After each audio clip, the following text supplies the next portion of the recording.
السلام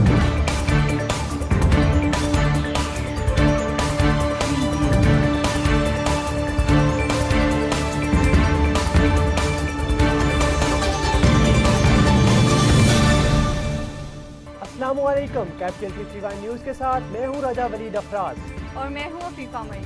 بڑھتے ہیں ہیڈ لائنز کی جانب۔ لیپا آزاد کشمیر میں انتخابی جلسے سے خطاب کرتے ہوئے مسلم لیگ کی نائب صدر مریم نواز کا کہنا ہے کہ وہ وقت دور نہیں جب ادارے نواز شریف کے بیانیے پر چلیں گے۔ آپ کا جذبہ بتا رہا ہے کہ کشمیر میں پھر شیر آ رہا ہے۔ عمران خان کشمیر آ کر اپنا وقت ضائع نہ کریں، کشمیر نے اپنا فیصلہ سنا دیا ہے۔ وزیر اعظم کے معاون خصوصی برائے صحت ڈاکٹر فیصل سلطان نے کہا کہ SOPs پر عمل درآمد کے لیے فوج سے مدد لی جا سکتی ہے۔ ان کا کہنا ہے کہ ویکسین کووڈ کے مقابلے کی بہترین اسٹریٹجی ہے۔ پابندیاں، ماسک اپنی جگہ، لیکن ویکسین ضروری ہے۔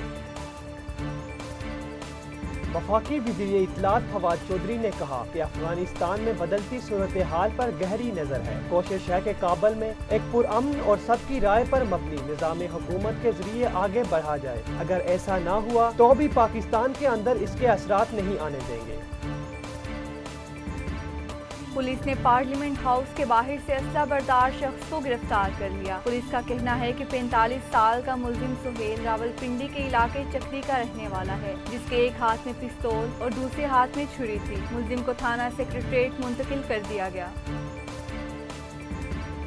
وزیر داخلہ شیخ رشید احمد کا کہنا ہے کہ وفاقی کابینہ کو تحریک لبیک پاکستان PLP کے فیصلے کے لیے سمری بھیج دی گئی ہے، جس کا فیصلہ کل ہوگا۔ محکمہ موسمیات کے مطابق کراچی میں مونسون بارشوں کے پہلے اسپیل کا آغاز ہو گیا۔ محکمہ موسمیات کا کہنا ہے کہ آج ہلکی اور معتدل بارش کا سلسلہ وقفے وقفے سے جاری رہ سکتا ہے۔ شہر میں وقفے وقفے سے ہلکی اور معتدل بارش کا یہ سلسلہ 16 جولائی تک جاری رہنے کا امکان ہے۔ کراچی کی مویشی منڈی کی پارکنگ میں گزشتہ دنوں کھڑی گاڑی سے لاش ملنے کی تحقیقات میں پیش رفت ہوئی۔ پولیس تحقیقات کے مطابق مقتول کی شناخت اویس کے نام سے ہوئی ہے، جو کہ جیولری کا کام کرتا تھا اور واقعے کے روز اس کے پاس 30 تولہ سونا موجود تھا۔ پولیس کے مطابق اویس کے قتل میں ملوث 3 بھائی گرفتار کر لیے گئے ہیں، جو کہ مقتول کے دوست بھی تھے۔ امریکہ نے افغان شہریوں کے لیے امیگرنٹ ویزا انٹرویوز بحال کر دیے۔ اس عمل سے درخواست دہندگان کے لیے ویزے کے عمل کو آگے بڑھایا جا سکے گا۔ چینی فوج نے متنازع پرسل جزیرے کے قریب سے امریکی بحریہ کے جنگی بیڑے کو بھگانے کا دعویٰ کیا ہے۔ چین کی سڈرن ٹھیر کمان کی جانب سے امریکہ پر زور دیا گیا ہے کہ اس قسم کے اشتعال انگیز اقدامات فوری طور پر روکے جائیں۔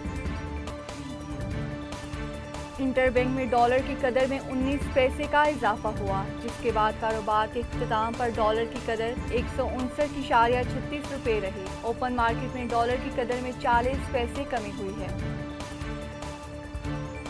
ملک میں سونے کی فی تولہ قیمت میں کمی ہو گئی۔ سندھ صرافہ بازار جیولرز ایسوسی ایشن کے مطابق سونے کی فی تولہ قیمت میں 450 روپے کمی ہوئی ہے، جس کے بعد سونے کی فی تولہ قیمت 1,08,850 روپے ہے۔ 10 گرام سونے کی قدر 386 روپے کم ہو کر 93,321 روپے ہے، جبکہ عالمی صرافہ میں سونے کی قدر $60 کم ہو کر $1,801 فی اونس ہے۔